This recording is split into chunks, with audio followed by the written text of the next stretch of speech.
Hey, where you from? From here? Bratu, my sme z východu. Minulý rok sme predstavili svetový televízny spot, ktorý chytil za srdcia všetkých východniarov. Ale mal jednu chybu. Ako aj všetky Šariš reklamy doteraz. Nebol po východniarsky. No a znáte, aké sú východniare? Oni šítsko radši po svojim, nie?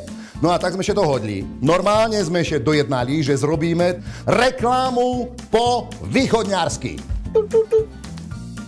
Sú to nejaké východňare? Dobre, že ste tu, východňare, bo ideme robiť z Bars fajné vtipné dubbingy na Šariš. Naše ambasadore dali všetkým východňarom znať, že konečne môžu celému svetu ukázať svoju vyrečnosť i šalienosť.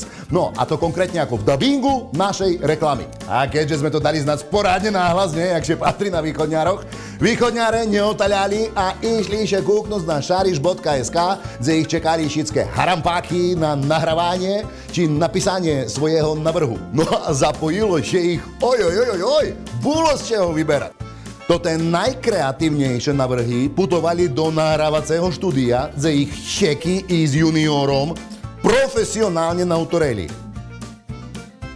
A teraz merkujte. Šariš prvý raz v histórii prehutoril ku svojej cieľovke jazykom im vlastným. Šumne, krásne, po východňarsky. Hej, bratu, dávaj noši z ľadničku. Po tým vypiješ. Nedá še, bo mi kríka k ruke prirostnú. Vidíš, tam mať toto dobrota. No povedzte, chlopi, není to tak? A teraz sme dobre slúchaj. Vidíš to ten kraj? Tam som vyrostnul. Ta nie? Reklama po východňarsky. Podľa Michala z Prešova. Šariš, šercom východňar. Tak, východňare, co? Teraz už nemôžete povedať ani slovo, bo Šariš je konečne šercom východňar. Dobre, nie? A to ešte není všetko. Na budúce uvidíte, jak nám víťazné východňare od šerca nahutoreli ďalšie dubbingy na internety.